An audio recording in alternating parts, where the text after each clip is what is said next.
yesterday to Thursday here at KICC. We are celebrating the theme that is tourism, wildlife and mice. His Excellency the President has given us a whole week to showcase the importance of tourism. We had a lot of activities yesterday. We were doing conservation discussions, and today the private sector was here. We had panel discussions, we had thought leadership, mentoring sessions, we had entertainment, and we have a lot of activities. Even later in the evening, we are lighting the Christmas tree here, and we invite Kenyans to come and really see what we have put together for them.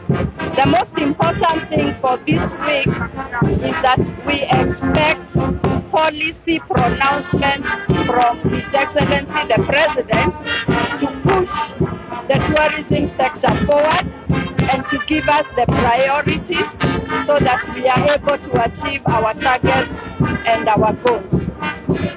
Thank you.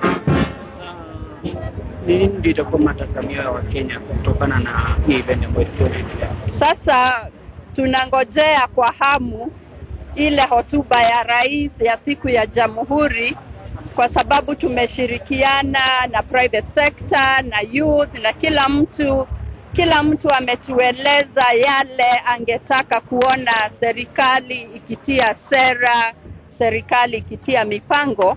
Hiyo tutaweka pamoja, tutapeleka kwa Mheshimiwa Rais, na tunatarajia kwamba kwa hotuba yake ya Jamhuri Day ataweza kutupatia mwelekeo na maono ambayo itapeleka hii sekta ya utalii na wanyamapori mbele kabisa, ndio tuweze kupata kazi kwa vijana wetu, biashara iendelee kuimarika, na pia tuweze kuonyesha nchi yetu Kenya kwa ulimwengu. As you know, tourism is part of the branding for the country, and we are very excited to see the number of people who have come up, the content we are seeing online, all the activities.